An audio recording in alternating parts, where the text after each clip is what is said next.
The following is a special presentation of the Decibel Geek podcast.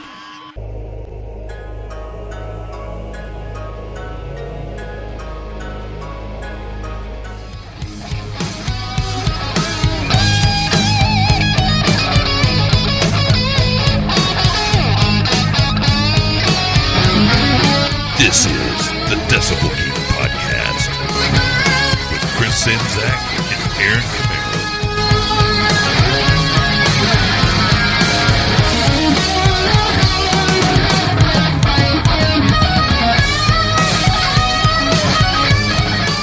Well, here we are. We're still at it. Nothing's going to stop us. This is the Decibel Geek podcast. What's going on, everybody? My name is Aaron Camaro, joined as always by my good friend.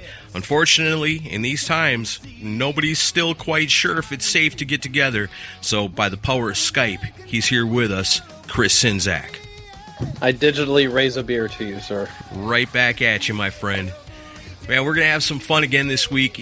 Can you believe it? It's the 12th week of the Quarantine Sessions where we've just been taking all kinds of questions from our listeners and discussing the things that they want us to talk about. And you know what? It's been a lot of fun. And so 12 weeks later, here we are again. We always have ourselves a special guest, and we've got one once again today. But before we get to what we got going on, we got to take care of our business. You know what? We talk about it at the top of every single episode. You can give them to us. We need them. It's iTunes reviews, Podchaser reviews, Facebook recommendations. However you want to give it to us, we're more than happy to accept it. And when you do, we're going to read it on the show. And guess what? Last week we didn't have anything. That's okay, because this week we got a real good one, and it's an Apple Podcast review. It's entitled My First Rock Concerts. It's all 5 stars. Goes a little something like this. My first rock concert, Kiss, Dynasty, with special guest Bob Seger and the Silver Bullet Band. My first unsupervised rock concert, Iron Maiden, with special guest Quiet Riot. My first podcast review, this one. Thank you for continuing to provide entertainment for us through these strange times. My bad for not 5-starring you years ago. Rock on. And that comes to us from Dean from right here in the good old USA. A sweet podcast review on Apple. You gotta love it. Very cool. Kiss Dynasty with Bob Seger and the Silver Bullet Band. That'd be a hell of a show. Shoot, yeah, man. How about we hop in the rock and roll time machine and kick on back for that one? That would be fun. And also Iron Maiden and Quiet Riot. That's gotta be fun too. Oh, man, I love our listeners, not just for the sweet reviews, but for the awesome questions they've been sending in. You guys keep those reviews coming because, like I said, and you already know, we really, really like them, if you can't tell. Another thing we really liked was the awesome response we got to last week's Quarantine Sessions episode with our awesome friend, the Mooger Fooger. How crazy did that get? I don't remember the last half of it, so it tells you how crazy it got. Oh, so much fun. So long to edit. I laughed so much, it took me like hours to edit that episode, but it was all worth it in the end. Thanks again to the Mooger Fooger and all our awesome guests that we've had so far on the Quarantine Sessions. It's not just the listener questions that make these shows great, but also our kick-ass guests. And so far, we've been getting the best. Those of you that shared on Facebook and retweeted on Twitter are this week's Geeks of the Week. This week's Geeks of the Week are Aaron Baker, Andrew Jacobs, Craig Turtich, Kristen Schimbeck, Grayson Gallegos, Steve Yakin, David Glynn, Jeffrey Mendenhall, Jay Shabluski, Wayne Cross, John Phillips, Mikhail Burrell, Shay Hargett, Mike Parnell, Christopher Stokes, Matt Porter, Bill Elam, Eric Luzier, Keith Rockford, David Cathy, Hakan Bergstad, Joel Hoffman, Ernesto Aguiar, Body of the Soul JJP, Eladio, Amber 838X, and as always, and as last week, the Mooger Fooger. Thank you to everybody that got out there and shared and retweeted and just helped us get the word out about the Mooger Fooger special episode on the Decibel Geek podcast. If you guys want to become honorary Geeks of the Week next week, you know how to do it. Just get on out there on the internet, spread the word, share the post from the Facebook page or Twitter or wherever you're doing it, and we're going to include you as an honorary Geek of the Week next week. So easy, so simple, so much fun. You want to introduce our guest this week? Shoot, yeah, I do. I'm really excited for this. Oh, man, I've been missing this guy, too. I haven't talked to him since last time we did Rockin' Pod way back in 2019. We had so many awesome guests and so many cool friends that we made at Rockin' Pod the last year that we just had to bring one on with us, and the time now is perfect because his awesome band Eightball has got a brand new album coming out. We're going to talk about that. We're going to answer all the listener questions that you guys sent that we found, and introducing our guest right now from Eightball, our friend and soon to be yours, it's David. What's going on, brother? Hey, Aaron. Great to hear from you guys. Great to be with you here tonight. We appreciate y'all having us on. We're just trying to get through this crap like everyone else and ready to get back to rocking. Well, it sounds like you've been using your time wisely. Yes, it came at a good time. We went in the studio right after Thanksgiving and got to finish the album. We had plenty of time this time. We've kind of rushed the others. And everything from artwork to the mastering and all is we've had more time, so we think we've got a lot better product, man. We can't wait to get it out there and get some feedback from you guys. Very cool. Well, I listened to it today thanks to your guitar player Chuck sending it our way. Yeah, thanks, Chuck. It's really good, man. Like the thing that there's a lot of variety in the songs, and then what really struck me was the production of this is so good. Like you can hear all the instruments separated super good, and it just has a good beefy guitar sound to it. And I had a good time listening to it. So the album's called Love Struck, and I really, really enjoyed it. Well, great. So we're really proud of it, and we hope everyone likes it. Yeah, David, I got a chance to spin through it today myself. First time listen, sometimes it's hit and miss on a first time listen. Sometimes you listen to it first time and you go, and then you listen to it a few more times and it hits you. Other times it's dynamite right off the start, and that's what this one was for me, man. I love it on the first listen. I got a good feeling I'm going to love it even more on the second. Awesome, guys. We really appreciate that. Like Chris said, there's some variety in there. We have a pretty wide range, but, the great thing about this band is that the writers, we have T, the drummer's new, but the bass of us, the four have been together 4 years, and we just really write well together. I mean, it's not just one person doing it, and there's all different genres coming into it. So, some people say, well, you need one specific sound. Well, maybe so, but, we feel we've got a sound, but we've got a range of music in it. So hopefully people see it that way. Yeah, and the ones that hit me right off the bat, and you got them in a row, are track 3, 4, and 5, Chasing Your Dreams, Harder, Faster, and the title track, Love Struck. And all three very different types of songs. I love that. I do have to ask, though, why do you have a problem with Opie from the Andy Griffith Show? Well, Opie was a bully, You knew Opie was a bully. Actually, Opie came on a serious note there. Opie was there's several of us been affected by opioid addiction. So. Oh, well, I'm sorry for making a crude joke. I'm like, what the hell is he talking about? Well, it's called Opie, and I was like, what did Opie ever do to you guys? Oh, jeez. Okay, well, I guess we should have put a disclaimer in there or something to straighten that out. But maybe we just need to sit down with Chris and have the talk with him. Yeah, explain the world. Yeah, there's a crisis going on, Chris. I don't know if you've heard about it or not. It's called opioid. Right. So it's not good. It's not good at all. No, it's not. And there's been several of us had some close calls with that stuff. So that was where that came from. My wife suffers, my children cry, but for you, to them I'll lie. They're so embarrassed, I'm so ashamed. Yeah, I keep playing this losing game. I borrow money, I sell everything. I do it all for the high you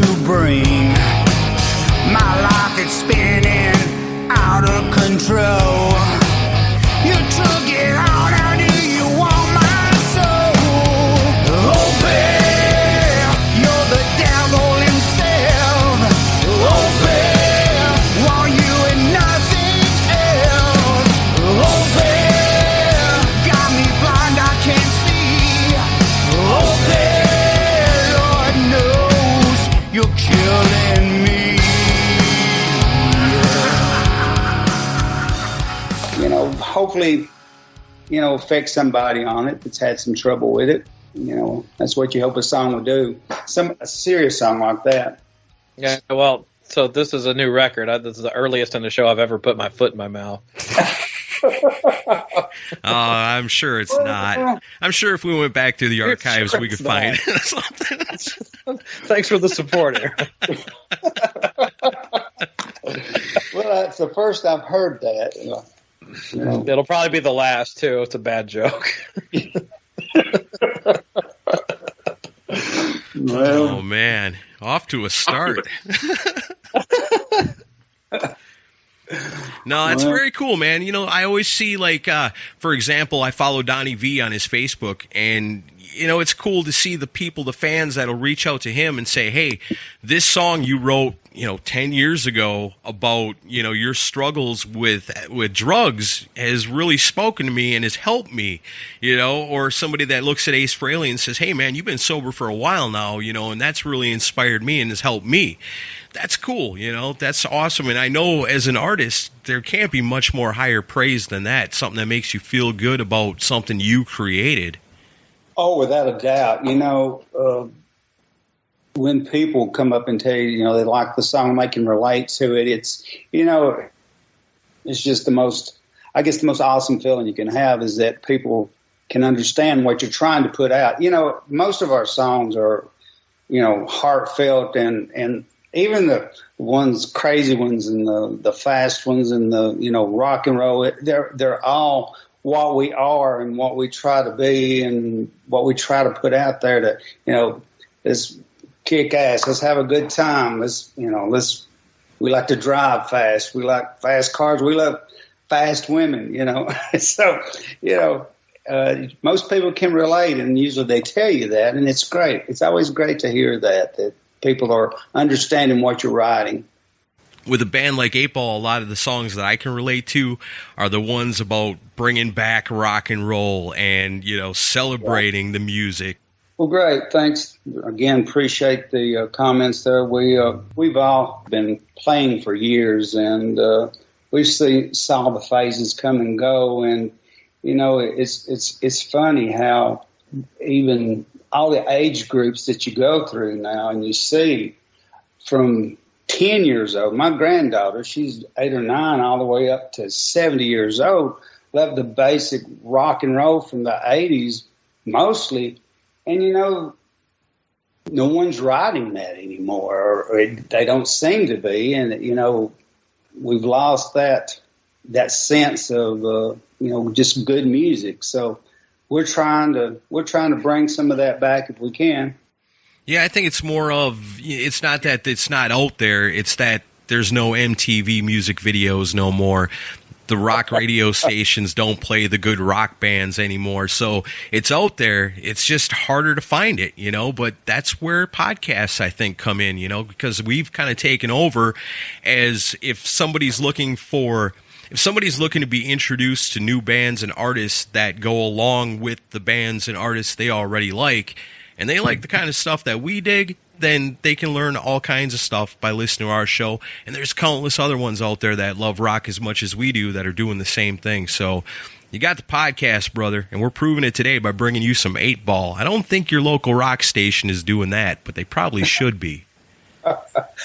No. The only way we get on our local station is if we pay for it. So, that's the way of the times now. But, we're grateful for the podcast because, people like us, we don't stand a chance in today's venue of, commercial music or record deals or things like that. If it wasn't for guys like y'all, we wouldn't have any airplay at all. So I think all of us are grateful and have a lot of gratitude for you guys for doing what you do. And I do agree. There is a lot of good music out there. It's just it's not. You can't hear it on the mainstream radio anymore. You've got to go to a podcast or a different type of station. And I'm glad it's there. And we again appreciate you guys.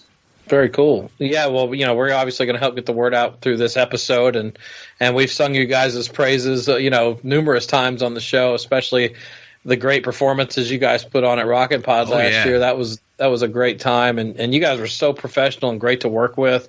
I couldn't have asked for a better band to be involved with the whole weekend, because as you can imagine, it was a lot of work, but you guys came off great. I heard several good compliments from people that were in the crowd for both shows, and I just want to extend my appreciation again for what you guys did for me. It was our pleasure, Chris, and hats off to you. You put on an incredible event, and I think it was successful, and we were grateful to be a part of it. It helped us get into the Nashville scene. We had not played around Nashville much, so it was great for us as well. So again, appreciate that. Oh. We got a lot of different people there that didn't know who Eightball was, so it was great exposure for us guys. It truly was. Yeah, they definitely know now. Yeah. And shout out to our mutual friend Alan Tate, who goes way back with you guys, so fellow podcaster, and also had you on Ages of Rock podcast recently, so check that out too, guys. Yes, they did. They were a great bunch of guys, and we got on that interview, and I don't think I got a chance to thank them, but if they're listening, guys, thank you guys so much for having us on, and we hope we can return the favor someday doing something. So great show. Alan's a great guy, so we appreciate y'all. Cool. All right. Well, last week before we got to our questions, it was a real bummer. We had to stop and take a moment to talk about Bob Kulick, who had just passed away. And I think, without trying to bring things down before we bring things up with the questions, I think we ought to dedicate this episode to the memory of Grandma Dope, our good friend, Graham Owens, from the Heavy Metal Parking Lot. David, you know about the Heavy Metal Parking Lot? No, I can't say I do, Aaron. It's a video. What year was it, Chris?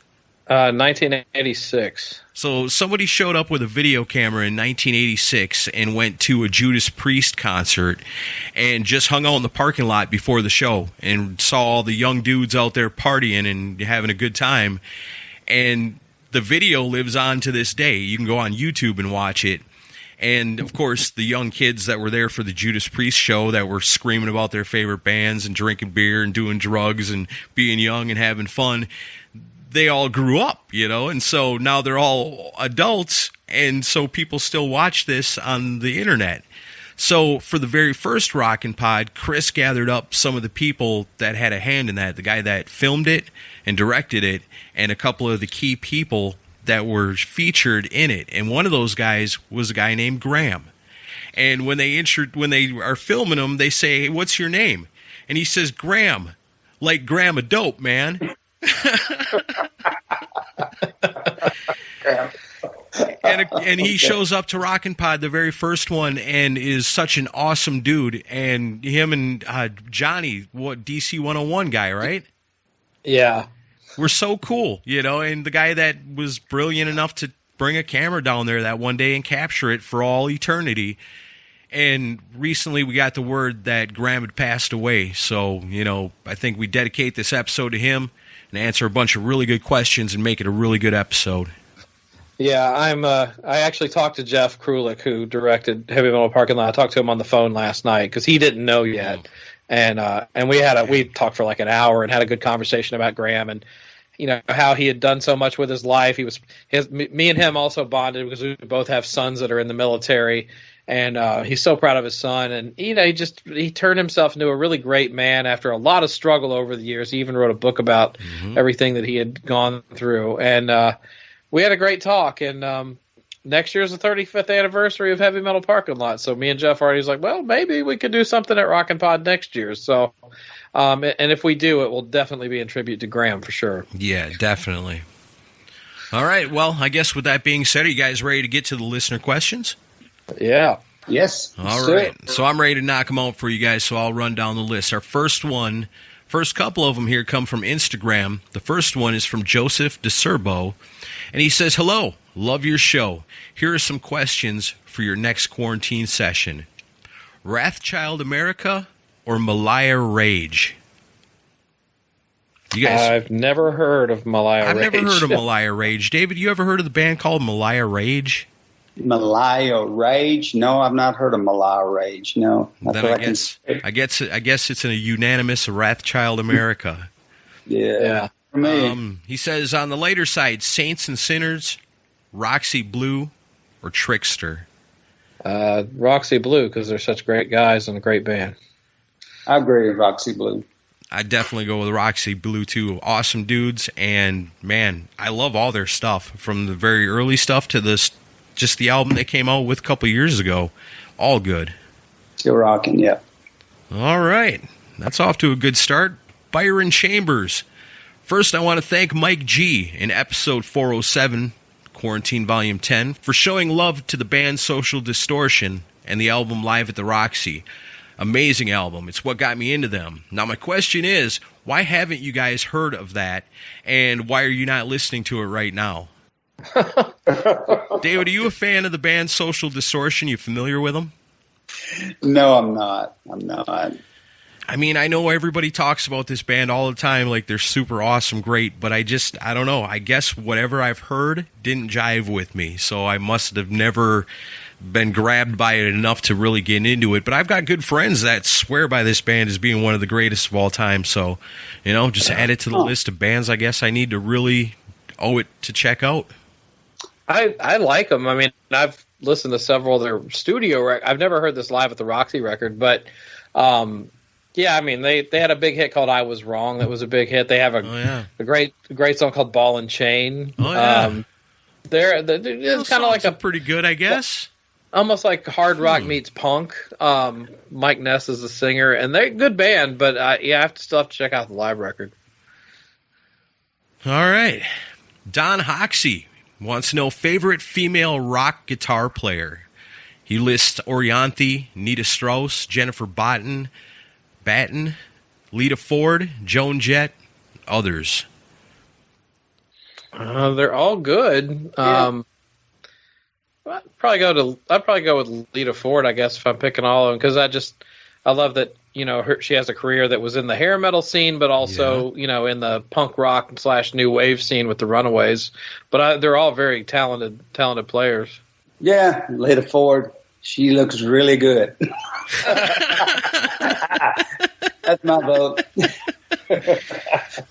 And also, she plays a heck of a guitar player. Yeah, okay. She does have a guitar, yeah.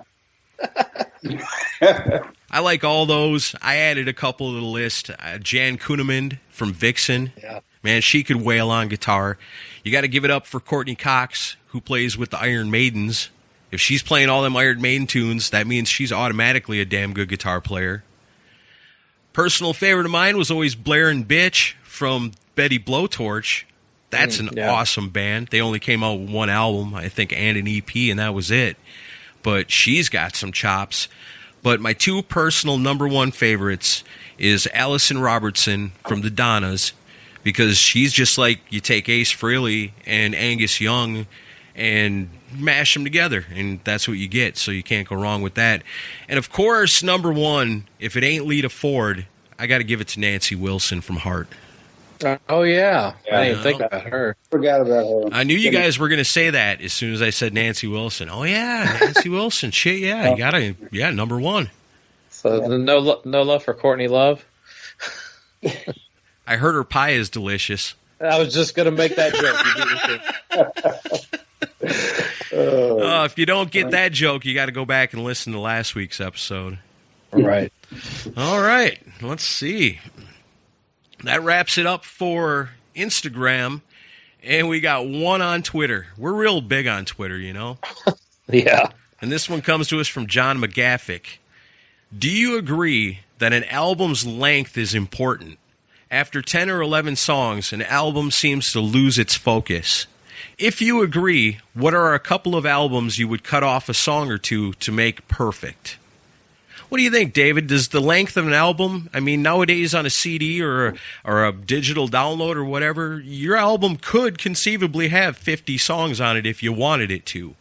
Oh, sure. You know, we toyed with that and fought with that when we were, because, you know, our album has 12 songs on it. So, you know, we toyed over that because, you know, do you give them too much and they get bored before they listen to it all?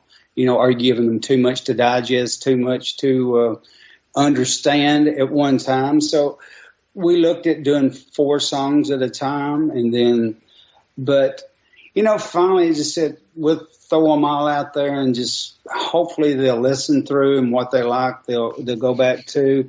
You know, when you're not, you know, as they'll, you know, if you've not made it, like, you know, the parenthesis here, you know, you're struggling to try to get songs or a song out there. So, you know, hey, we'll throw everything we got at you because we can write more. I mean, we have no trouble writing. So that's what we did. We said, you know, hopefully we will maintain their attention, and, you know, if they don't like one, maybe they'll like the other one, and that may be the one we wouldn't have put on the album. So that's exactly why we put all 12 on there.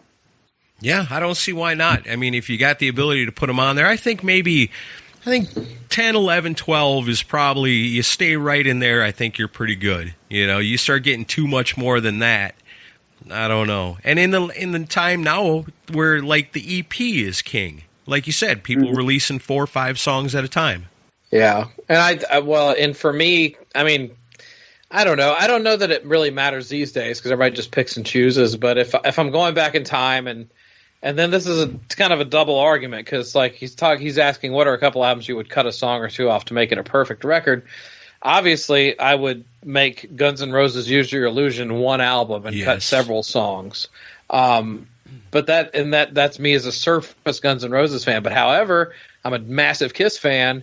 And Hot in the Shade has 15 songs on it, and yeah, you could cut 5 songs and make it a better album, but at the same time, as a Kiss fan, we all know that if that happened, everybody would be begging to hear those other 5 songs. Right, so, true. It's kind of a double-edged sword, really. Right, as a music fan, you know, if you really love it, you got to just say, hey, give me all you got. I'll take it all. Well, that's what we hope. We're hoping that, you know, hey, if you're going to listen to us, we'll throw it all at you, and maybe one will stick, you know. And the more you throw, the odds are better, hopefully, that one will. So hopefully they all do, but, you know, usually one song is what does it for many bands. Right. All right, well, here's a very metal question. Matt Wellersdick wants to know, what's your favorite Dr. Seuss book? Ooh. Rock on. I guess at this, there's so many good ones. I guess at this point I'd say Horton Hears a Who.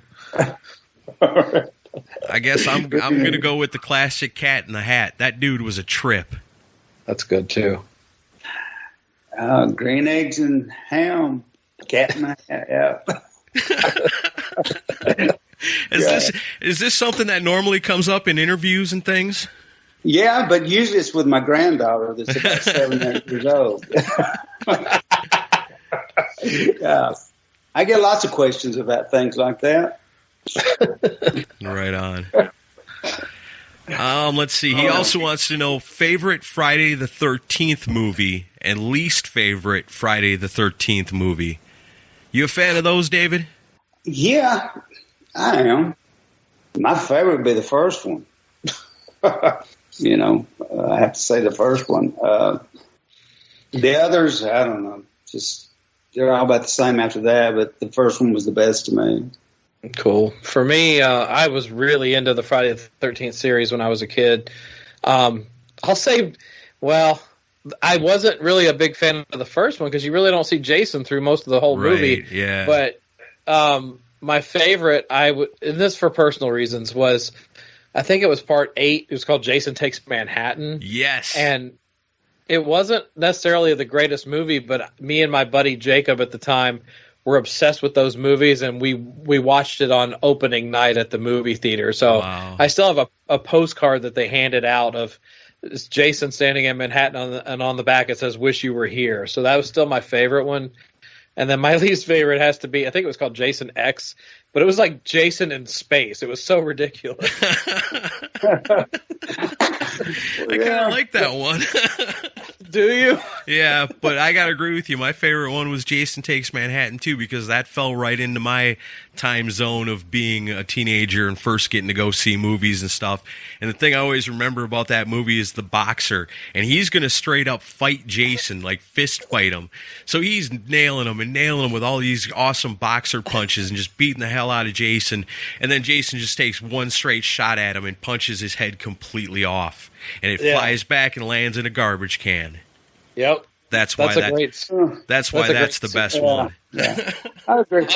Yeah, if you're looking at Jason, but I think of the first one, I think of Jamie Lee Curtis. So I mean, she was. No, that was Halloween. Oh, I'm in the wrong movie, guys. Oh yeah. I'm getting senile here. A young Jamie Lee Curtis on your mind will do that to you. Yeah, she was hot. She still is. Oh, and there was I don't remember which Friday the 13th movie it was, but one of my favorites, and this sounds so demented, but like one of my favorite kill scenes was there was a teenage girl like in a backpack, and Jason zips up the backpack, picks her up, and starts swinging her like a baseball bat into a tree. It was so funny. Now, Jason versus Freddy Krueger, that was a terrible movie. I do remember. Yeah. Everybody was excited for that. Yeah, it didn't I was excited for that. I mean, that had been kind of in the making for years. The two greatest horror movie villains, and they put them all into one movie, and it should have been awesome. Yeah. It was just kind of okay. Yeah. All right, here's an interesting one. This is a scenario. I'm David, I'm sure you've probably heard of this when somebody asks you, would you rather kill, marry, or fuck? And then they give you the list of 3 people. This has come up a couple of times now. But this one is kill, marry, or fuck. Sandra Bullock, Rob Halford, or Ian Wadley. I'm not sure if you're familiar with Ian Wadley. No, fill me in on that one. All right, Chris, you want to explain to him who Ian Wadley is? Ian Wadley is one of the more popular rock podcasters. He's been at the Expo every year. I'd say most popular / most hated. Yeah, he rubs people the wrong way, a few times, but he rubs people all right. Yeah, but we love him like a brother. But yeah, Matt, who submitted this question, is a big follower of Ian, so I know that's why he put this question up here. Let me go first. In this scenario, you probably want to kill Ian Wadley. I don't know. I think I'd rather be married to Ian Wadley, and I'd kill Rob Halford, and then, of course, I'd fuck Sandra Bullock. Wow. We need a psychiatrist to sit in on us with this show so they can explain how our minds work, because, unfortunately, I'd have to kill Ian Wadley, and I'd definitely fuck Sandra Bullock, and I would totally marry Rob Halford. Okay. I'd have to go with that. I'd agree with that one. Yep. Well, it's just me and Ian have so much more in common than me and Rob Halford. So you don't know that. Give it a chance. That's true. I like Rob a lot, but I don't know if I'm going to tie the knot. Uh-oh. That's true. Yeah, Ian and I will have a sexless marriage. Sure. I don't think Ian's going to sign up for that. Oh, for a sexless marriage? I'm sure he would sign up for that part.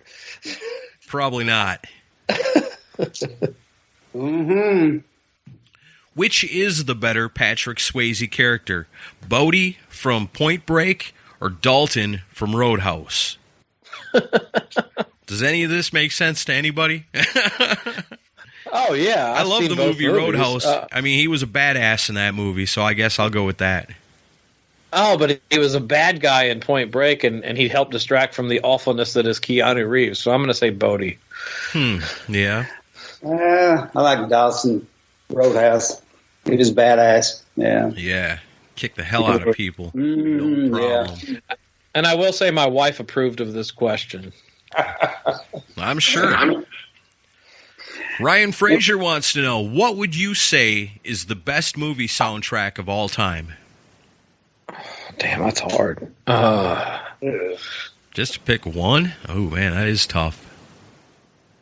Best movie soundtrack. Bill and Ted's Excellent Adventure. I'm going to say Bill and Ted's Bogus Journey. Okay. They're both good. David, what do you think?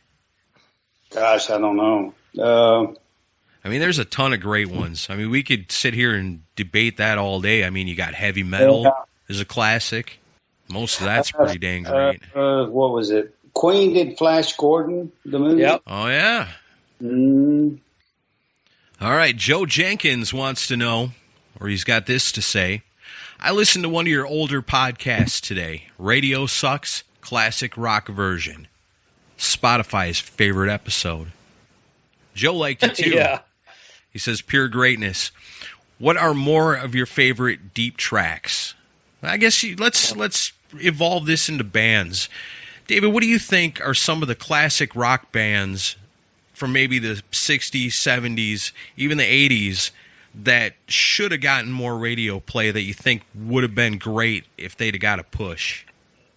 You know, there's one band I think you may not have heard of them, but there was a band called Baton Rouge. I remember them.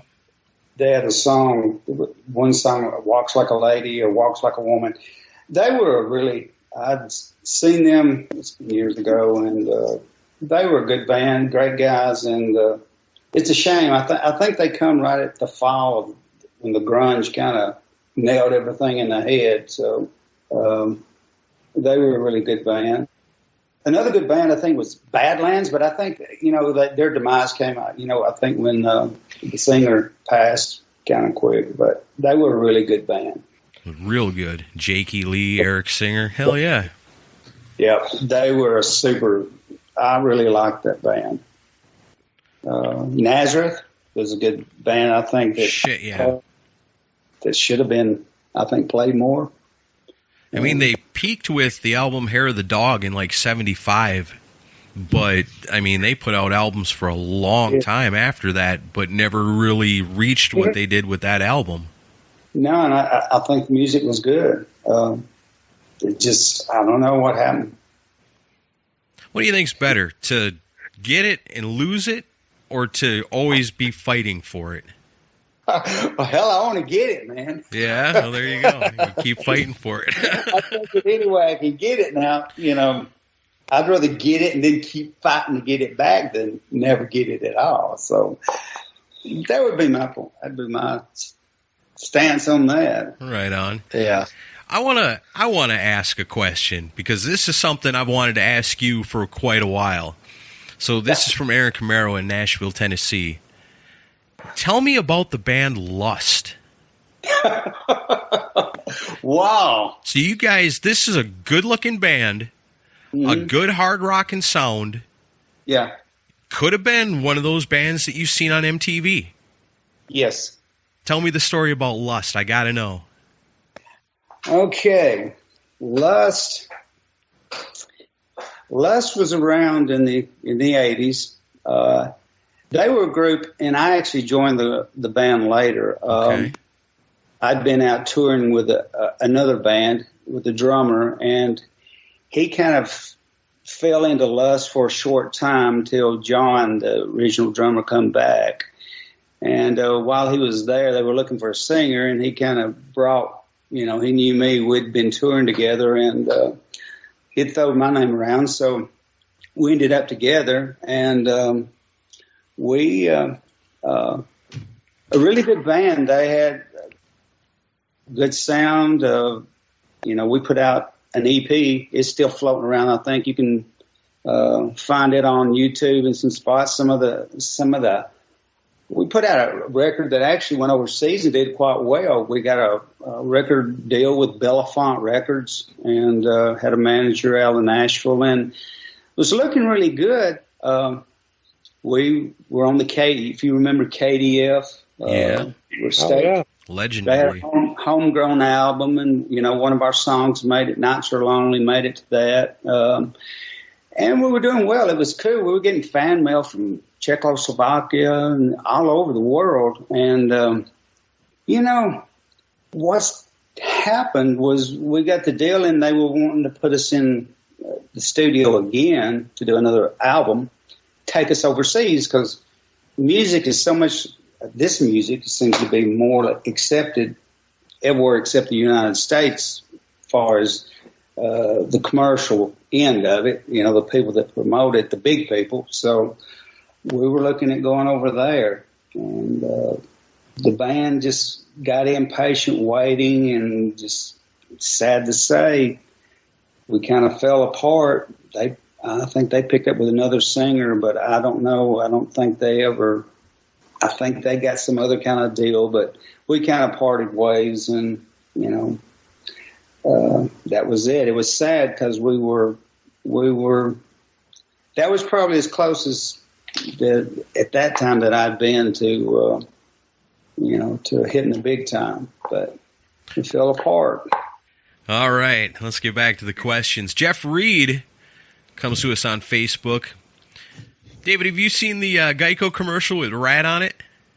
I sure have. Yep. And he says, with the resurgence of RATT because of the Geico commercial, do you think there's any chance Bobby Blotzer and Warren DeMartini would want to come back to the lineup? I think, first of all, I want to know, how cool was it when you first saw that commercial? I mean, to see RATT on a Geico commercial in 2020, I was like, hell yeah, that's awesome. Oh, it is. And I think it just goes back to the, it's great. But, that's just one. You look at, look at the music they're using for most of these commercials. Even if it's not the band, you got Whitesnake, you got the Scorpions, you got, it's great. It's great. I'm glad to see these guys, I know we're all older now, and that they're still rocking, never give up. Yeah. Keep going. And it makes me proud to know that, being a fan of this kind of music, that somebody in some corporate meeting somewhere had enough faith that people knew who the hell RATT was enough to be able to make that commercial. Rock and roll is still alive in 2020, damn it. Yes, it is. Yeah, I thought it was great. And I was taken aback when I saw it for the first time. I was like, wow, that's RATT on a commercial. It's crazy. And I actually read recently that it did re-enter the Billboard charts over the past week. For the first time since 1984 that it's been on the charts. Wow. As far as your question about Bobby and Warren, there's no chance in hell that Bobby Blotzer is going to be invited back into that band after all the lawsuits and stuff. I don't see that happening. Warren DeMartini, he might consider it, but I mean, he's sitting on a fortune because he's married to the Mars Candy heiress. so he never has to work another day in his life. So unless it's a massive paycheck, he probably doesn't give a shit. Well, and like I said, if you've already got everything you need, then it's not even about the paycheck. So if it's going to be something, it's going to be him coming back every once in a while to do something fun. Yeah, I mean, if they were going to play a stadium or something, he would probably be there for it. But he doesn't want to slug it out in clubs anymore. I've heard that. All right. Would you rather run a marathon or have Mike Tyson punch you in the face? I'll take the marathon. Yeah, point me in the direction, I'll run. Put Mike Tyson behind me and I'll run real fast. Yeah. I think I can't go no more. Just send Mike my way and I'll keep going. No, yeah, I'd pick a marathon because I'd have a much better chance of recovering from that than Mike Tyson punching me in the face. Yeah, no kidding. Wow. No doubt. That's a harsh question. Aaron Baker wants to know, I don't know, Chris is probably best to answer this. Who plays the piano on the song Nothing to Lose? It's a Kiss question. It's a man named Bruce Foster, and that's the extent of my knowledge. David, how much does the band Kiss mean to you? What do they mean to you growing up? Oh, man. Kiss fan from day one. Love Kiss. I was actually, a kid.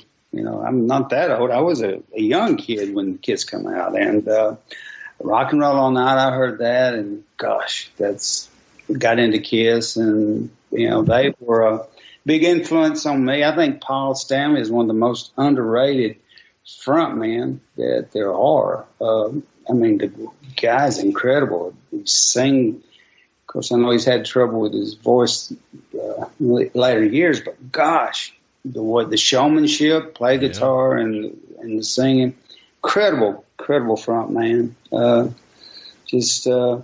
what a vision. These guys had a heck of a vision, and hats off to them. Big fan. Yeah, you can't argue with that. Paul Stanley in his prime, total package. You get it all. Oh, yeah. Yeah, one of the baddest. Yep. All right. Let's see. What's your favorite holiday? We got Matt Wellerstick coming with the bizarre questions this week. I'd say Halloween. I've always loved Halloween. I'd have to say Christmas, man. I'm a Christmas guy. Love Christmas. Yeah, I'm going to go with David. I think when I was younger, probably Halloween, but now definitely Christmas. Yeah, it's hard to beat. Who are you a bigger fan of? Hulk Hogan, The Ultimate Warrior, or Macho Man Randy Savage? David, you a wrestling fan? Oh, yeah, The Ultimate Warrior. I remember my kids were, Ultimate Warrior, Stretch Ultimate Warrior, and Stretch Hogan. Gosh, those things were, I bought 1,000 of those, I think, for my kids. Yeah, I love wrestling. Hey, they're performers like we are. You bet. Great. Love it. You ever get to do anything like cross-promotion wise and meet any wrestlers or anything through your career? Well, actually, no famous wrestlers, but actually there's a guy that does some promotion for us and whatnot. He's EMC's wrestling, and he's got a little tour that goes around, and we've kind of talked about doing a wrestling rock and roll show, so it may be in the making. We'll see. Right on. That's awesome. Yeah, keep us updated on that. We'll do. Sure will. Best of both worlds. I just want to thank Matt for giving us our quota of Hulk Hogan questions every single week. Which, by the way, is the correct answer. It's Hulk Hogan. No, because Hulk Hogan was good, but he was too white bread and then it was hard, it's a toss up between Ultimate Warrior and Randy Macho Man Savage. But yeah. I'll give Savage the edge because both of them were cocaine personified, but Savage actually had charisma, so I'll give it to that. Oh. All right, I guess I'll move on. Thanks for the Hulk Hogan question. He's the best. White Snake, White Lion, Great White, White Tiger, White Zombie, Motionless in White, or the plain white tees? I guess favorite band with white in the title? I guess Matt's a white supremacist. No, I'm just kidding. No. He's in the fight for sure. I'm going to stick with my answer from last week. I'll say White Snake. Without a doubt. David Coverdale, one of my favorite singers. So, frontman David, no doubt. Yep, White Snake. Man, I really love Whitesnake, especially the old, especially the pre-80s stuff. I really, really like a lot. But man, I really like Great White too, a lot. Yeah, Great White's got a lot of albums out over the years. You get a couple extra different versions of Great White. I guess you get that with Whitesnake too. Oh man, that's a tough one. I also love White Zombie, but I guess you kind of got to go with White Snake. Yeah, I would. I think so. All right, what 80s, 90s metal rock should have been bigger? Flip the script.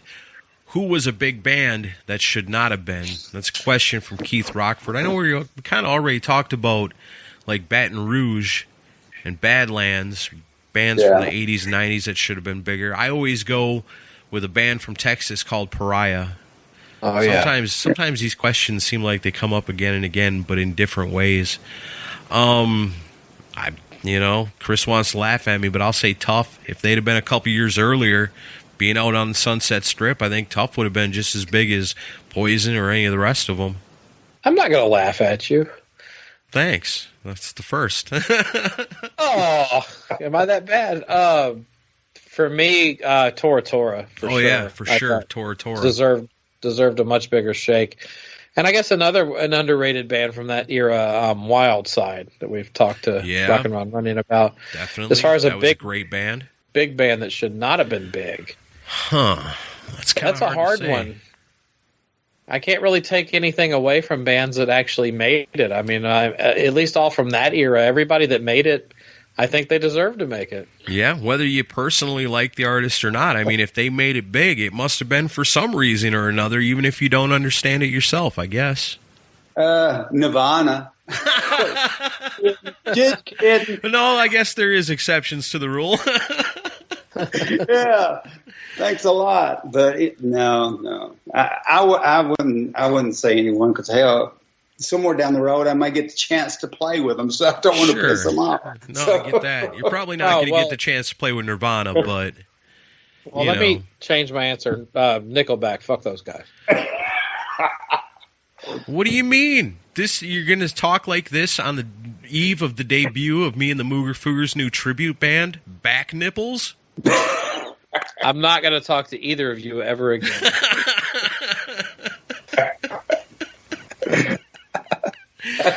But if you think about that for a second, what David said about Nirvana, in a lot of ways, he's kind of right, because if you listen to the music and look at the time that it came out in, before Nirvana, you're talking about like Motley Crue, Poison, and stuff like that. That band shouldn't have made it big, but for however they did. Really? Well, it was the industry push. Right. They were the band that's the reason. Yeah, the industry decided to back that band, but the big four of grunge, which is Nirvana, Pearl Jam, Alice in Chains, and Soundgarden, I think Nirvana's dead last in that group. I would have made Alice in Chains the big band to me. Yeah. I agree. They all ended up the same way. Yeah, that's true. That is true. All right, so let's see. What do we got next? Andrew Jacobs wants to know, question for all.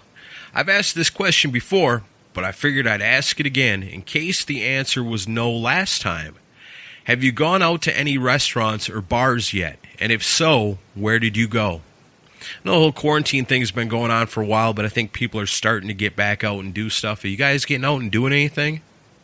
Here and there. I mean, I've done a lot of curbside pickup at restaurants, but we actually sat down at a restaurant for the first time last week, and but we drove way out to a place called Linville, Tennessee, which is way out in the middle of nowhere.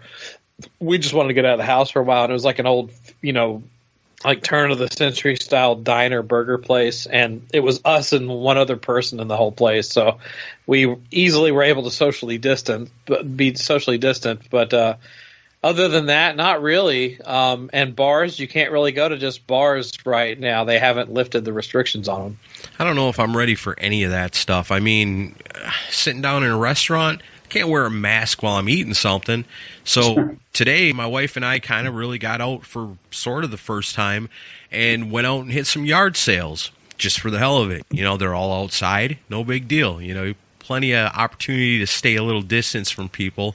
And then when it got to be 90 degrees, we went to a couple of Goodwills, but we wore our little face masks. And I went in and found a couple of CDs today that I'm going to check out that I got for $1.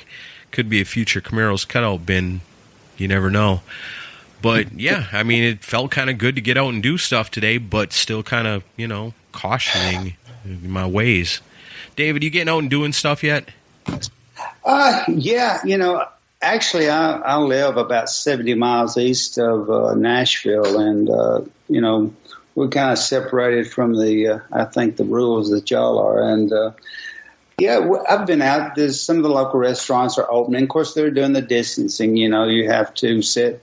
They're closing off tables, so you're standing far apart, and all the waitresses and waiters have a mask on. So things are starting to move again in our area, somewhat better, which is good. I mean, actually, we rehearsed this week, which was the first time the band had been together in 3 months. So things are starting to loosen up, thank goodness. Yeah, I'm ready. I'm ready to get back out into the world.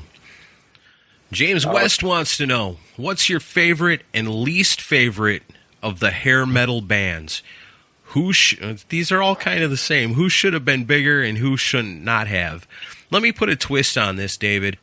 How do you feel about the term hair metal? Is that something that kind of bugs you? Or is that something you just accept for, that just is another way to say glam rock?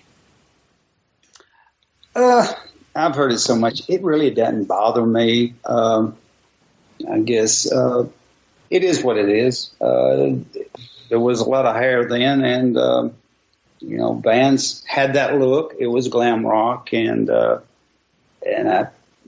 particularly that was what I liked the most. And it takes nothing away from the bands. It's just I guess the way they wanted to present themselves. I think the music is still there, and it's really good. So I have no problem with that.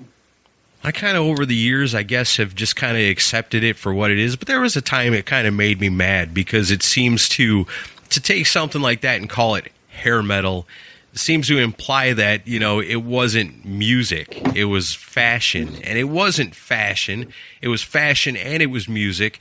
And furthermore than that era of music featured some of the best musicianship of any bands you'd heard before and would definitely hear after.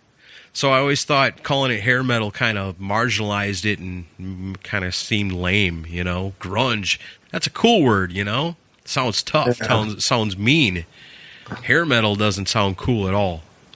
I'm in the same boat as you. It used to really bug me because it feels like it's objectifying what it was. Like, it's not real music, but it's like, and like all you pretentious assholes that love your new wave and your old punk rock. So, I'm a Ramones fan, but a bunch of old punk rock and new wave stuff. It's like those people could play 3 chords.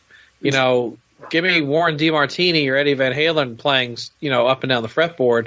Most of the hair metal bands were great players. So it used to bug me, but not really anymore. Although I'm getting kind of fired up talking about it. I'm getting pissed off. I know. It's like reignited the fire. But I'm not gonna say who should not have been bigger. But there was several bands from that era that probably should have been bigger. There's one, and I have to give a credit to them, is Shark Island, Richard Black, who was ripped off by Axl Rose for most of his stage act, and they were a really good band. They kind of ruled the LA Strip during that time, and they never got a fair shake. And then another one that most people probably know but never really got the success I thought they deserved was Kix, an amazing band.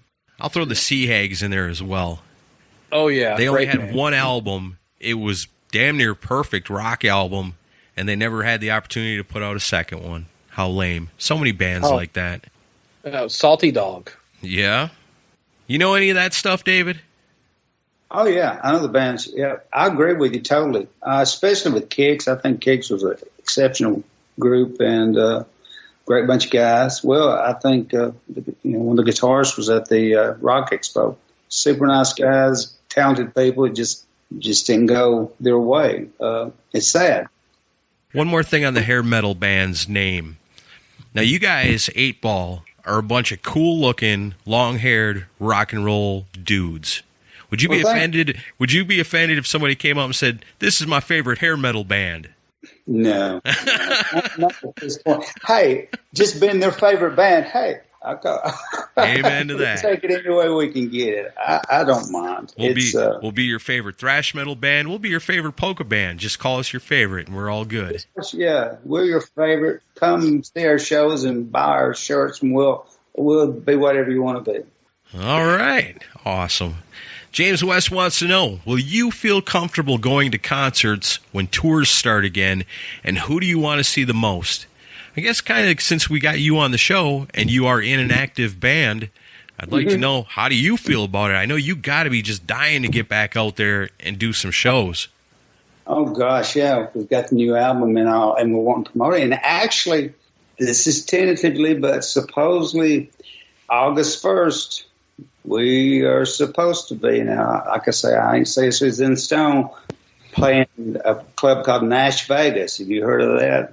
Yeah. Here in Nashville. Yes, August 1st. And then we've got another venue around Nashville that I've talked with, and they're kind of, I think the whole Nashville scene is still up in the air as to when they're really going to truly open up and let this loose. I think that can change daily, but we're making some dates, so we'll see if they happen or not. But I do know they're promoting the August 1st date. So we're ready to go. It's been a long time. A musician that can't play is is a sad person because you gotta play live. That's what it's all about. Right. That goes for the fans of the music, too, so I'm going to go ahead and steal David's answer. Now I'm looking forward to August 1st and going and seeing 8Ball here in Nashville.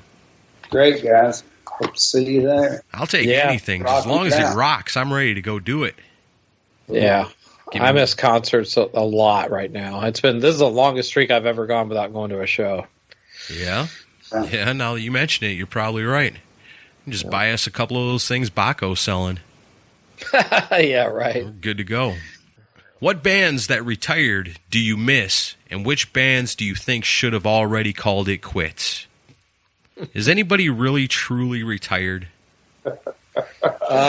Several times, yeah. Rush definitely is retired, and that's who I miss the most. That's true. I miss them. I miss the idea of Rush being around even. Without Neil, it just won't be the same. How do you replace that guy?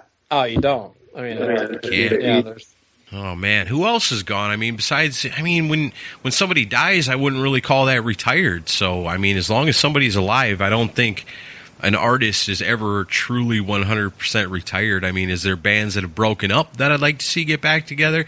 You bet. Let me tell you all about Reunion Fest. Oh yeah, we did that last week. But just so many that I'd love to see come back. And if they could all just stay, if we could just keep them one age forever, no, we'd never have to worry about losing Ozzy. We get Dio back, get Lemmy, the legends that we've lost and the ones that, we're not getting to enjoy anymore. I don't know. It's just, that's an endless answer. Put us in a black hole, James Webb.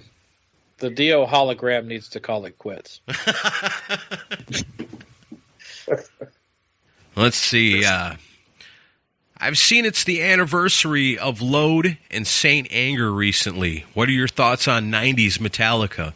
Thanks for these episodes and answering my questions. David, were you a fan of Metallica? People may not like this answer, but not the greatest. I mean, I liked a few of their songs, but hats off to these guys, man. They have been playing. They are known as the top metal band and sellout shows. Hats off. Great for them. I'm very happy for them. But as far as the music, some of it's good. Not a big fan. Yeah, it's one of those things, Metallica can be pretty heavy and they've had their different eras and stuff. I really like the early stuff. Not a big fan of the 90s stuff, and nowadays I'm a fan of them again. Yeah. The Load album has a couple of good tracks. The Saint Anger album is unredeemable in my opinion. I think it's garbage. One good song, and it's on a Ramones tribute. That's true. If you watch Some Kind of Monster movie, you could see why, they couldn't put a good record out because they were a mess. But I don't know. I saw them live a couple of times during those years, and they were great live. They were always fun live, although they really pissed me off with one tour. Alice in Chains was supposed to be the opener. It was supposed to be Metallica, Alice in Chains, and Suicidal Tendencies. And it wound up being Alice in Chains. Lane Staley had an overdose on heroin, went to rehab. And they replaced them with Candlebox, who was god-awful. But during the show, Metallica starts making fun of Lane Staley on stage. And at this point in time, I love Metallica, but I was a big Alice in Chains fan, so I was really offended by that. But to get back to James's question, not a big fan of either of those records. And Reload is worse than Load. But not a lot of great stuff there, in my opinion.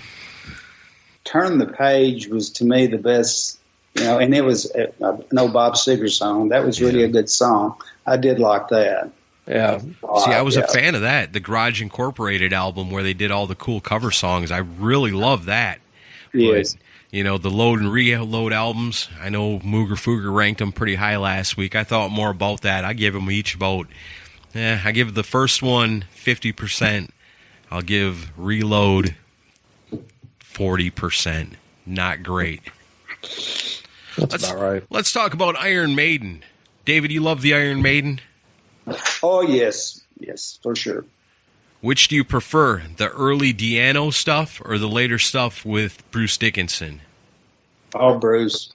To me, Bruce is the voice of that band. I mean, that's what got me listening to Iron Maiden was Bruce. And then I went back and listened to the earlier stuff, and they made the right call with bringing Bruce in. And, man, he's just incredible singer, great front man.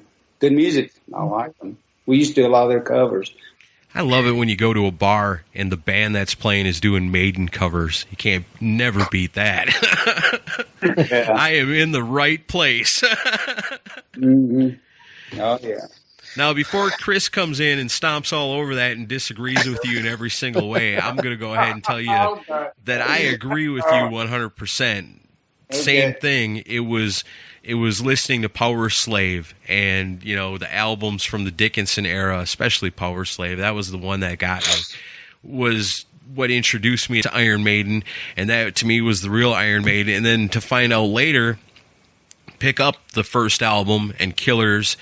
I don't remember which one it was. I think it was Killers. I picked that up and listened to it and expected to hear the Iron Maiden that I knew, and then immediately I know, this ain't the same. What is going on here? Flip it over and look and be like, oh, wow, you know, this is a totally different singer, and that's how I even discovered that. But, man, those first two albums are awesome in their own special way, but not really in a totally Iron Maiden way, because when I think of Iron Maiden, I think of songs like Power Slave, you know, Stranger in a Strange Land. I mean, so many, Aces High. I could go on. I could probably sit and do this for a half an hour and just name song after song after song. But yeah, you got to go with the Dickinson era for sure. Chris? I love how you already have your mind made up on what I'm going to say. I know you. And in this case, you're right. But no, let me preface this with, they made the right call with Bruce Dickinson, because they obviously took him to a completely different level. They became way more commercially relevant, and they did amazing music with him. I don't hate the Dickinson era, but if I'm going to go on what I prefer, give me Iron Maiden self-titled and give me Killers before the other stuff. Just because it's more like, it's like the bridge between punk and the new wave of British heavy metal. Yeah, and that's what I love about those first two records. It's just so raw, and also the songs weren't 8 minutes long, and there was nobody doing an 18-minute song about a blimp crashing. So give me that era, and then he also asked if we dig the Blaze Bayley era. Are we all in agreement that the Blaze Bayley era was not good? Yep. Yeah, not a fan of it. Not a fan. All right, let's see what's next. What would you pick as your top Rush albums from Al Horta?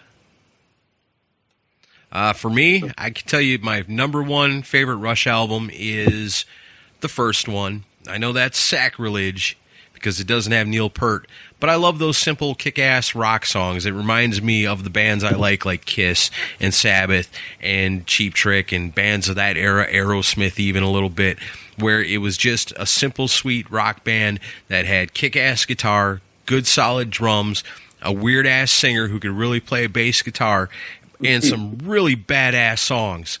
That's always going to be my favorite. The rest of them, the further down the line, I think, there's a crescendo with Rush with me. Starts out really high and kind of just, you know, levels there for a little while and then drops way off and they get really weird. And then towards the end, it comes way back up again because the last couple Rush albums were so freaking awesome. So the more rockin', the less weird and experimental and avant-garde the Rush is, the better it is with me. David, what about you? You know, Rush, you know, credible musicians. Not a great big fan. 2112, you know. Other than that, I've listened to, but I'm you know, just not a lot to say. Good band, but not a big fan of Rush. Took me a long time to get into them. Credible musicians, but just didn't dig the sound that much. Just my opinion. I've grown to appreciate them more over the years. So I really did not like them when I was growing up. No, but me neither. As I'm older, I definitely learned to appreciate them more. So for me, and this was hard for me because it's hard to rank them for me. My number one was easy. Clockwork Angels is the last record they ever did, is still my favorite Rush record. Second would definitely be the self-titled debut album. Third, and this was hard, I picked Counterparts from 1993. Fourth, I'm going to go with Moving Pictures from 81. And fifth, and I know I didn't pick 2112 in my top 5. Fifth would be Permanent Waves from 1980, mostly because of the song Subdivisions. Yeah, Rush. You either love them a lot or you maybe don't know nothing about them, but it's definitely a band if you don't know. If you could take the time, based on what we've learned about you today and the kind of music you love, I think if you went back and checked out that very first Rush album, I think you'd really love it. Yeah, that's true. I've not really listened to Rush that much, I guess, because of the latter albums didn't do anything much for me. So, but I'll do that. I'll check it out. Yeah, let me that weird 80s shit. Let me make a correction. I was wrong. Hemispheres is not with, or Permanent Waves is not Subdivision. Signals has Subdivision, so I'll have to make that one my 5. Oh, okay. I like your first 3. You go to the very last album that came out, the newest of the new Rush studio albums. Then for number 2, you go all the way back to the very first Rush album, which, night and day between those. And then you go back into the 90s and pick one from 93. That's far out. That kind of shows you the true power of Rush, and they've been around so long. There's got to be something out there for everybody, a little bit at least. Rob Webb wants to know, what's your favorite albums? Oh, this is a multifaceted thing. Basically, he wants to thank us for bringing some welcome and sanity to the lockdown, and he wants us to talk about the different eras of Black Sabbath with the different singers, Ozzy to Dio, and then in between, and the Tony Martin eras. David, I know you got to love Ozzy and Dio and Black Sabbath and all that. What's your favorite kind of era of Black Sabbath? The early days, great, but, I really love Dio. I mean, Dio was that voice, and just, I don't know, I'm a Dio fan, so I guess that's why I like the Dio era as well as any, if not more than any. How does Dio rank on the greatest singers of all time? To me, he would be in the top 5. Nice. Probably, yeah. Incredible voice. I mean, just so powerful, and it always seems so easy for him. Just incredible singer. He's definitely top 5 for me. This is a hard one. Dio is my preferred Black Sabbath singer. Pretty much always has been. I love the Ozzy stuff too, but Heaven and Hell and Mob Rules are just amazing records. With Ozzy, I'm the weird person that likes Technical Ecstasy, Sabotage.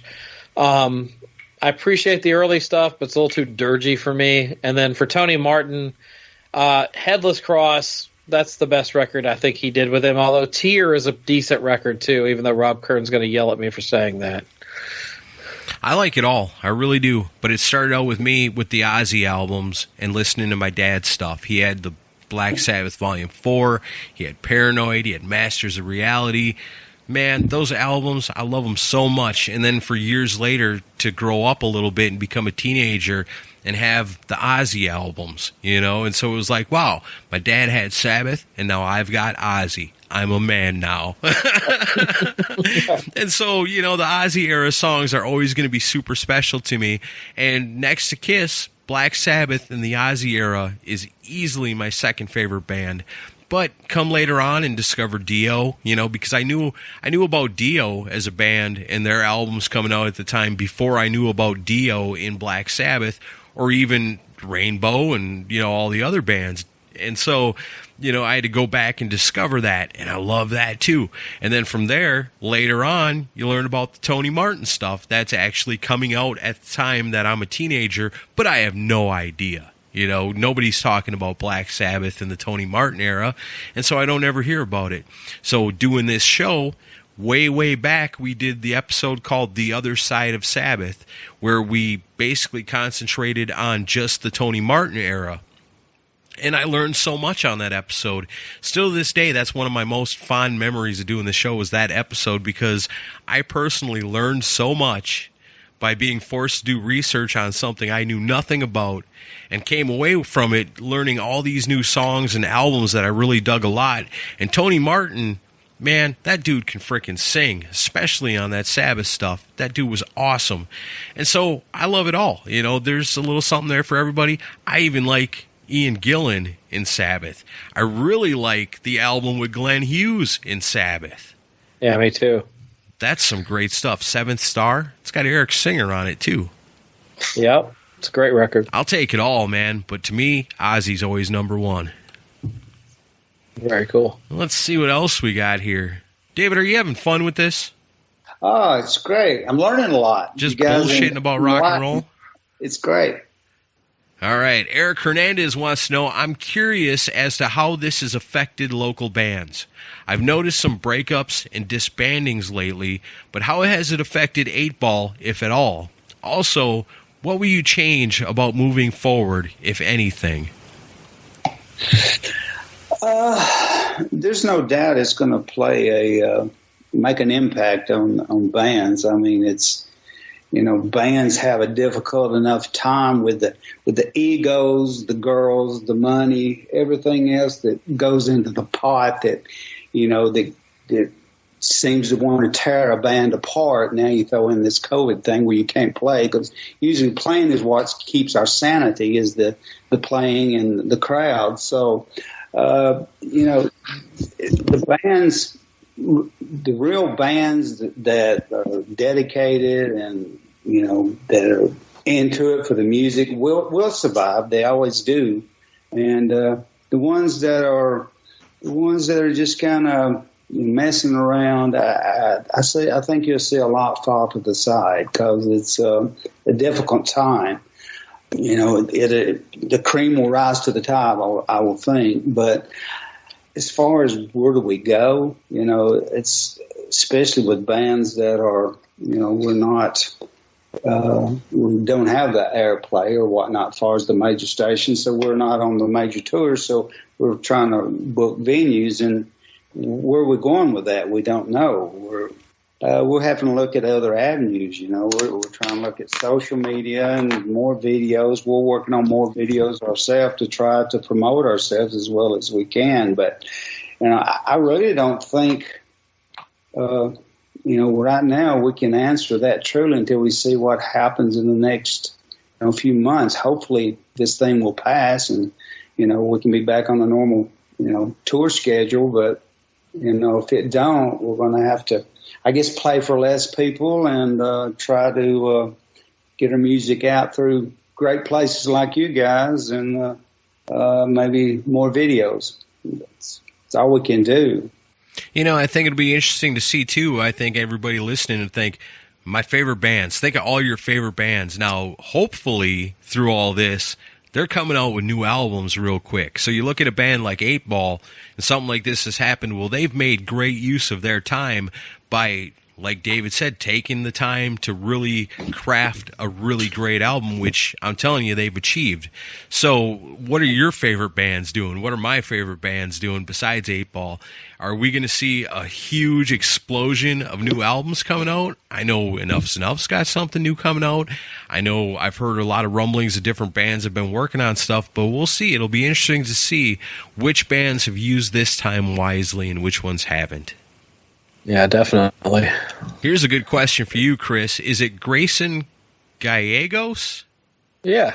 I've been saying that wrong all along. I'm sorry, Grayson. Here's a question from him. What band has been the best/worst national touring band you've played with, and why? The worst? Oh. You know, again, you know, I played the fifth on that, because the ones I played with, you know, next week I may get a call say, hey, these guys, so right. Don't put me on record. But I think what's telling in that is how you laugh before you say that, as if you know exactly what you would say. Oh, without a doubt, I do. But, you know, let me say, there's the good bands. You know, there's been some really good bands I've played with. I'd rather talk about the positive than the negative. Yeah, let's hear about the best. Let's don't go that way for me, please. Let's talk about the best bands. Okay. Recently, before I was in another band before I formed Eightball, and we opened up for Buck Cherry, and I have to say they were sounded good. They were really great to work with, and I was impressed. They were on a hectic tour schedule, but they had it together. So, as far as recently, I would have to say that. Going back in time, one of the bands you would think about was Crocus. We played with Crocus in Texas. It was in Dallas, I think, and they were Swiss band. Speaking, they spoke a lot of German, and it was just they were. I can think those were two of the better bands, great bands that I've played with before. That's cool. That's real cool. I like that. The best is better than the worst. Let's see here. Odorous Urungus. He's back. He wants to know, what are our thoughts on the Gene Simmons sex tape? Nauseating. Gene, keep to playing the bass. That was what I was suggesting. Just tease with your tongue instead of trying to make a tape, Lord. I just love that people branded him with the nickname Socks after it came out. I thought that was funny. Yeah, but you can't deny Gene Simmons' rhythm. Slow and steady. All right. Nate Atchison wants to know, other than 8-Ball, if you could be in any band, rock or not, which band would it be?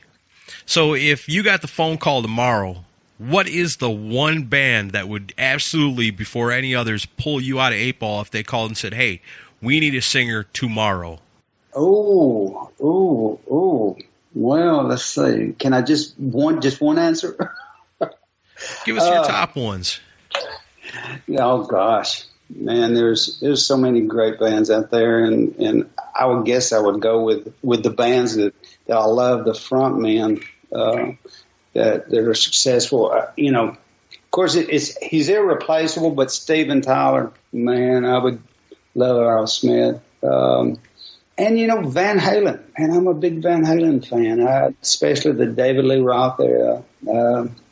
Poor David, I think, kind of lost his way, but man, what a incredible band. I would jump that ship. Those would be fun ones for sure. Oh yeah. Off the bat, that would be my two choices. Maybe, Kiss. If I could play guitar good enough, I could never.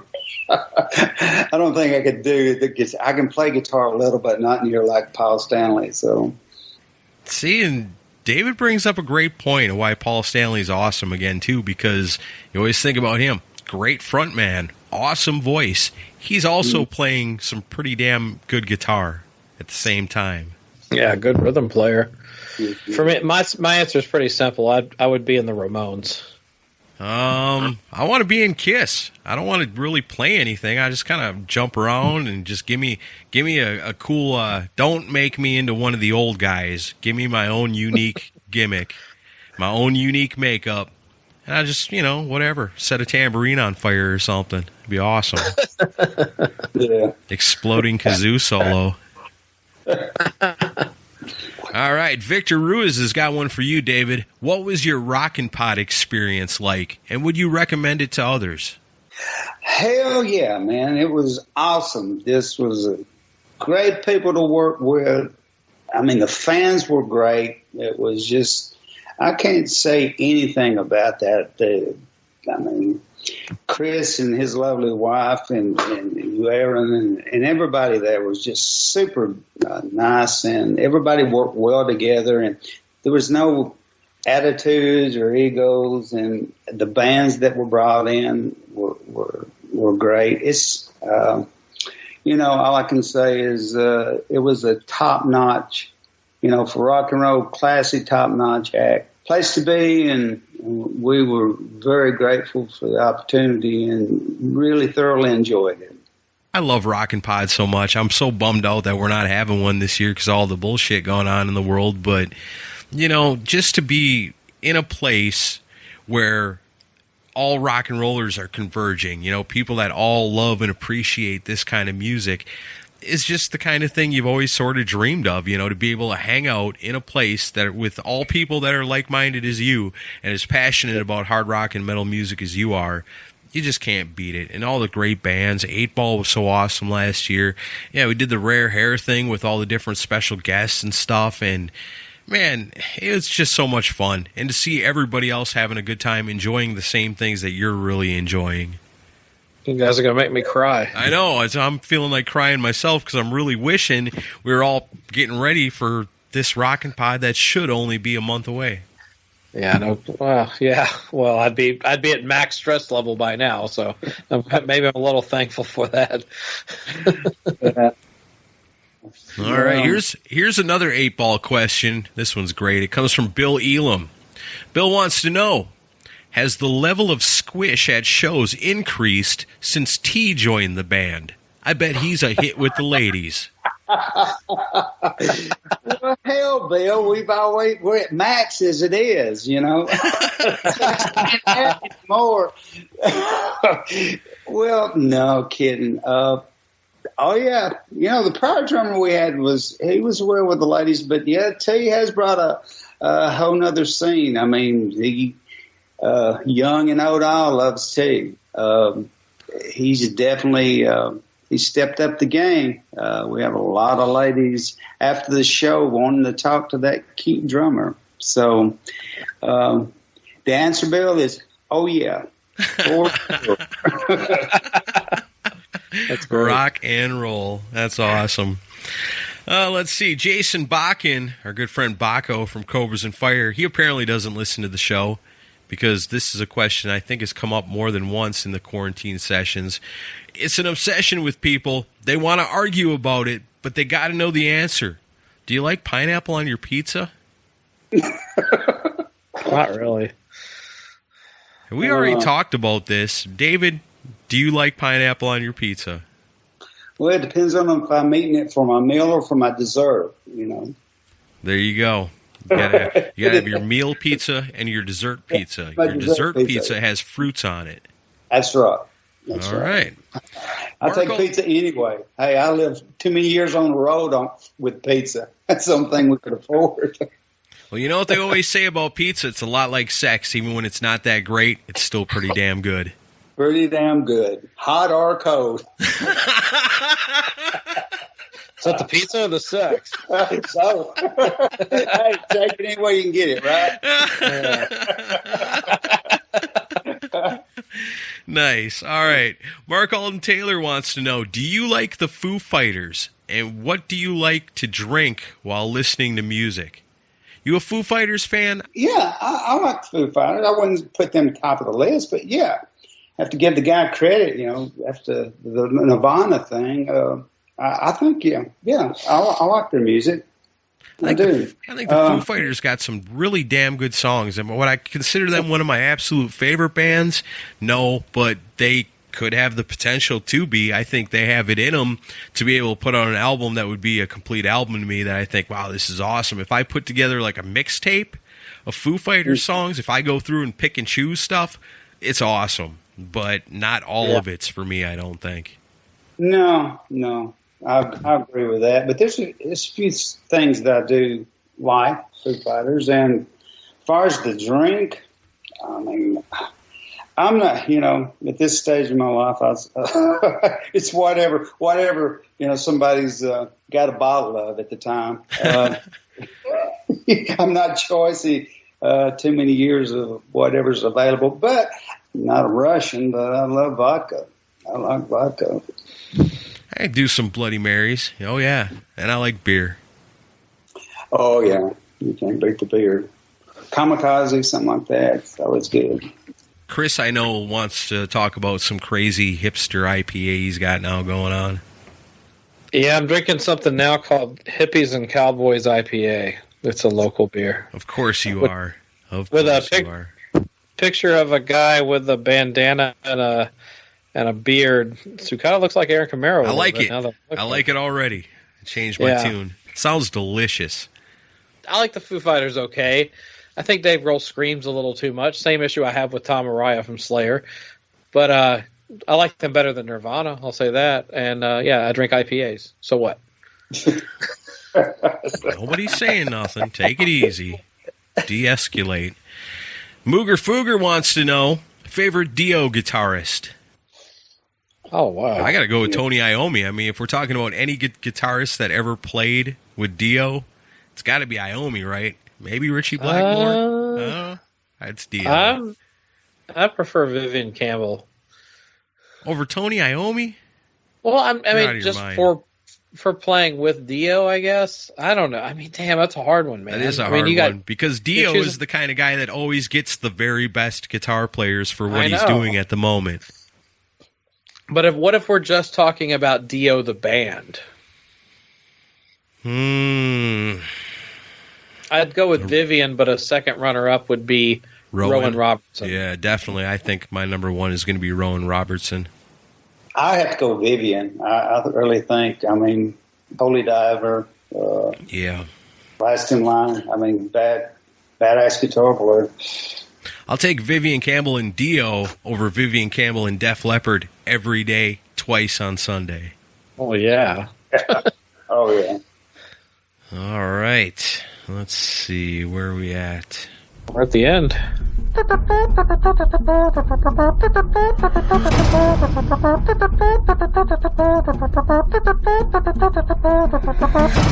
right, well, that brings us to the most important questions of all. The questions for Beat the Geek. I'm your host, Aaron Camaro. You know how it works. We've got the geek. That's Chris Sinzak. We've got his challenger, David from 8Ball, and we are going to put him head-to-head in a rock and roll trivia contest that is the greatest game show of all time, Beat the Geek. So if you guys are ready, I'm sure you're aware of the rules. If not, we'll figure it out as we go. As Beat the Geek goes, the geek goes first. Chris, are you ready? Yeah, let's do it. Here's your first question, and you're going to love it because it's about one of your favorites. The cover of Alice Cooper's 1973 album looks like a dirty paper bag. But the inner sleeve artwork features the band dressed as sailors before and after patronizing this establishment. So you got the cover of Muscle of Love. It looks like a dirty paper bag, right? Everybody knows that one, right? Mm-hmm. You take the cover off, you look at the inner sleeve, you got the band on one side, they're all happy and smiles, and they're about to go into a place. You flip it over on the other side, it's them later on, after being in said place, laying all over the street, beat up, drunk, passed out. We're trying to figure out what kind of establishment it was. David, does Chris know the answer, or do you want to bet against him? Sure, he knows it. All right, David's got a lot of faith in you. He knows who the geek is. He knows you're on a one-game winning streak. Are you ready? These are your choices. Is the band patronizing Doubting Tommy's Peep Outlet, a midget burlesque show, a nude wrestling emporium, or the Easy Problems pub? Not big on this record. I obviously knew about the paper bag thing. I must say what was the last one? Your choices, I'll give you the choices again. The first one, Doubting Tommy's Peep Outlet, a midget burlesque show, a nude wrestling emporium, or the Easy Problems pub? Nude wrestling emporium.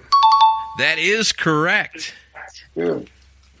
That was a guess. That's a good one. Yeah, they're all excited about going in, and then they're all out in the street afterwards.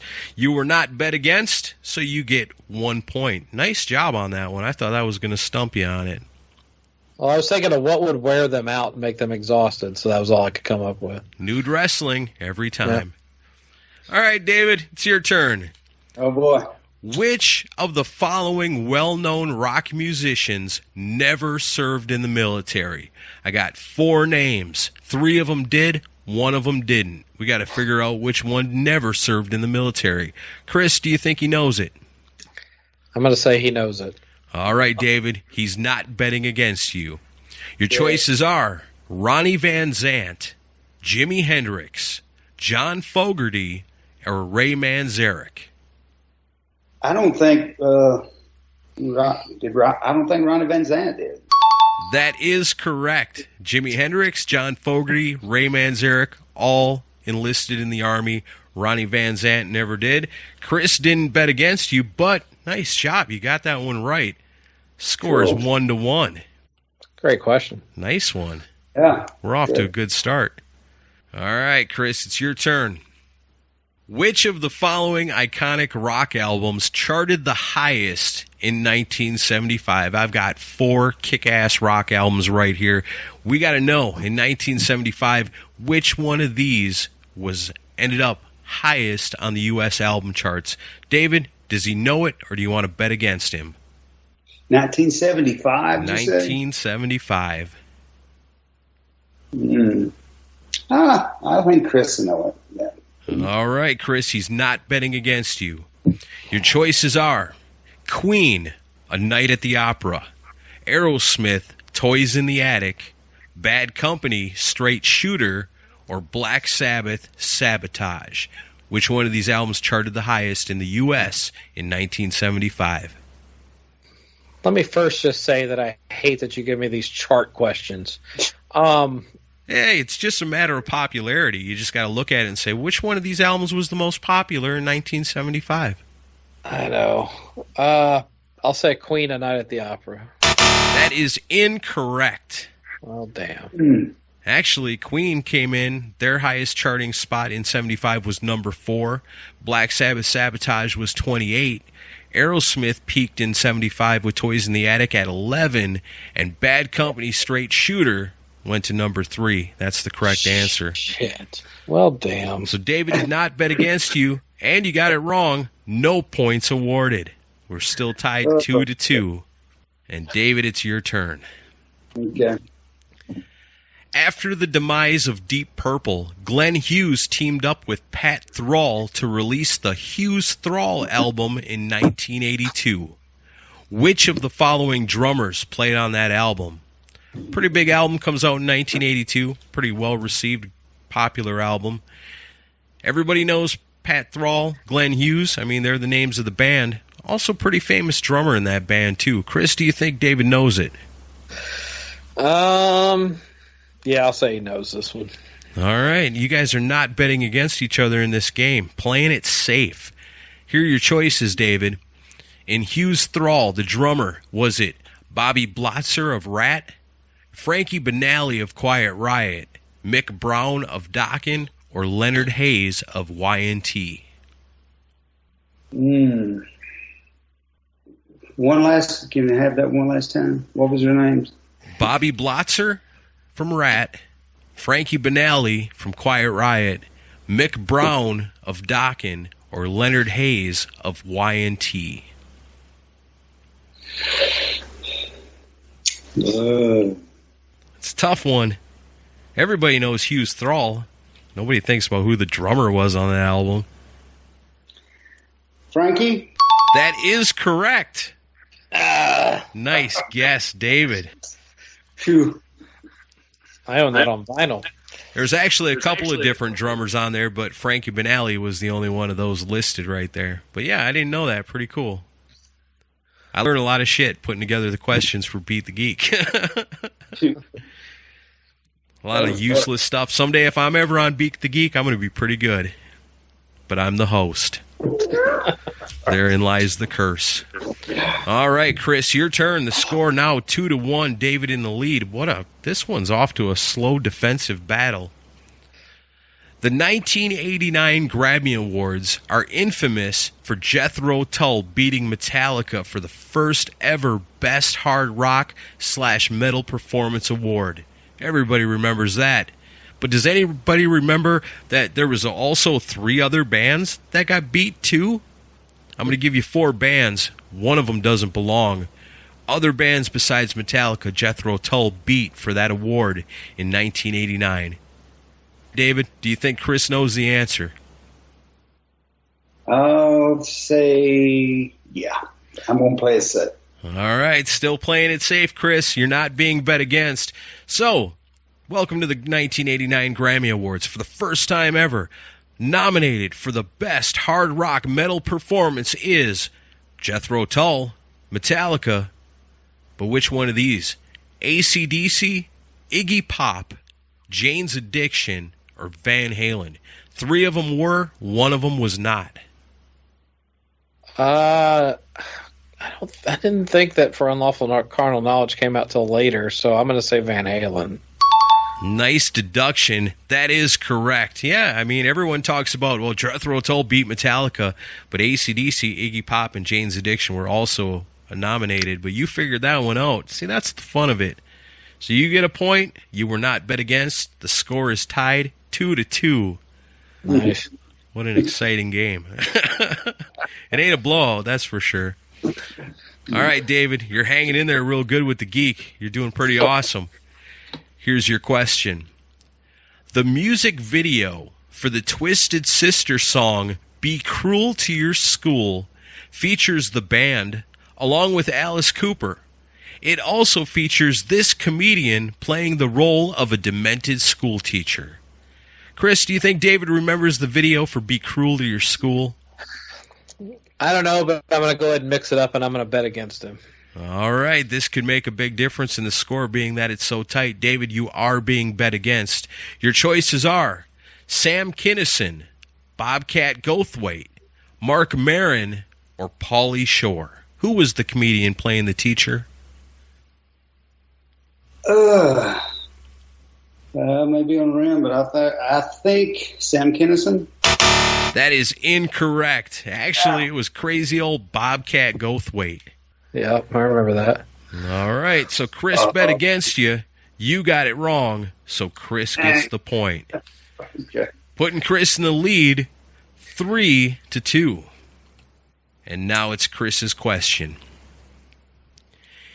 In the 1991 classic motion picture, Bill and Ted's Bogus Journey, the duo are attempting to gain access into heaven when they are stopped at the gates and asked, "What is the meaning of life?"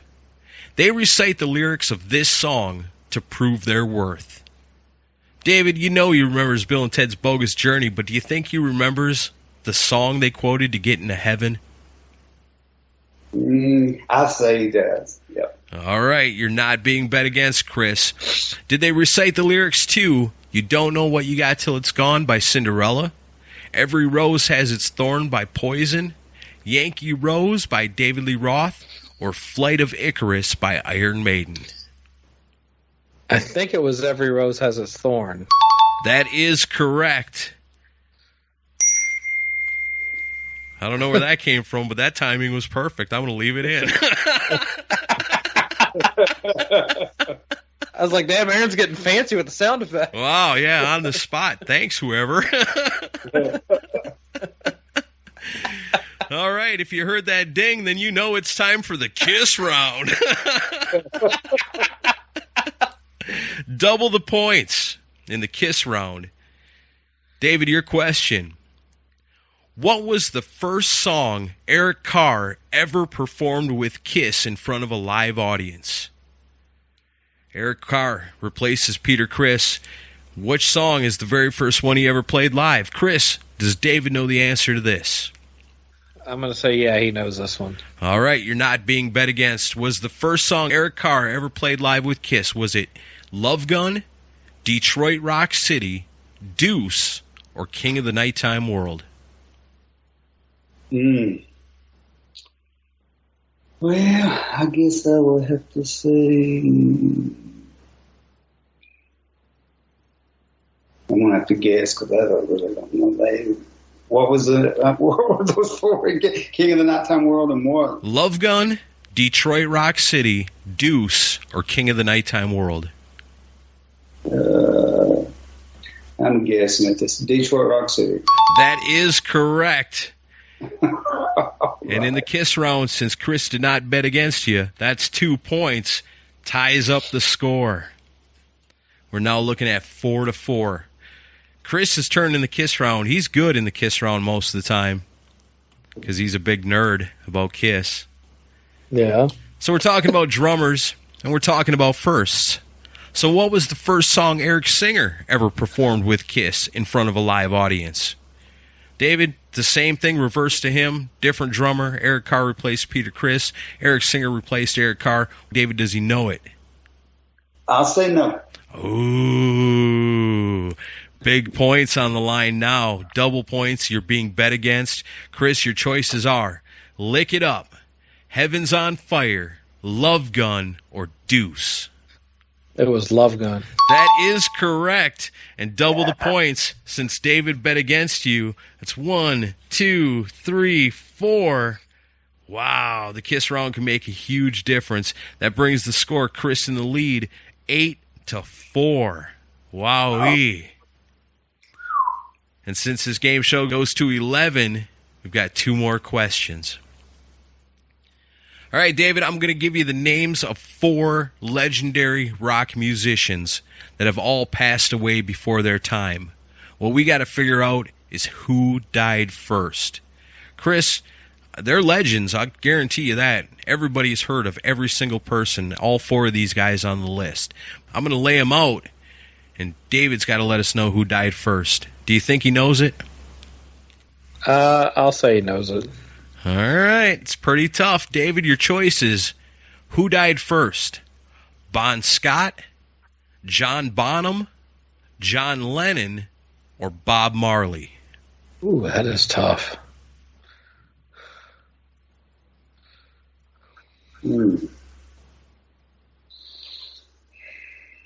Bon Scott, John Bonham, John Lennon, or Bob Marley? John Bonham. That is incorrect. I would have never got this right had I not known the answer. Is Bon Scott. He died in February of 1980. John Bonham died in September of 80. John Lennon in December of 80. And Bob Marley in May of 81. Damn. No points awarded. That's a damn good question. I'm proud of myself for that one. That's a great question. All right, Chris, the final question in Beat the Geek. David, you might as well just go ahead and bet against him just for the hell of it. Yeah, I will. It's going to be tough to come back from 8-4. But Chris, your question.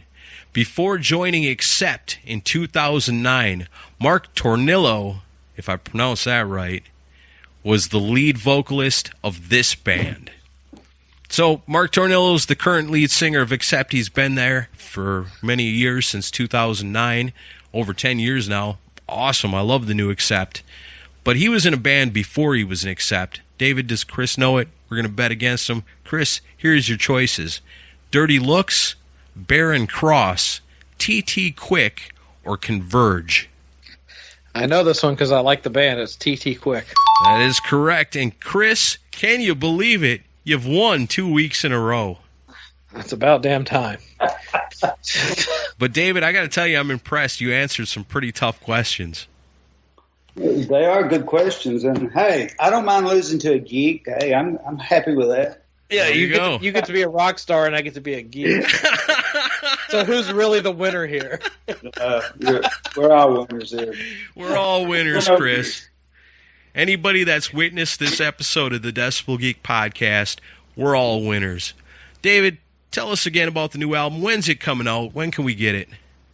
We had a little issue with the mastering I was done. It was a little issue with doing an 8-page panel on the disc, and they sent the artwork back, and we had to resubmit that to our web designers. So Nice. They're telling me that we should have in production next week. So the time they clear it on, we'll have disc. I'll get you guys some disc. We should have you some disc the following week, and I'll FedEx some to Chris, and he can share those with you guys. And then should be on a line available right after that. So in the next couple of weeks, by the end of the month at the latest. So be looking for that.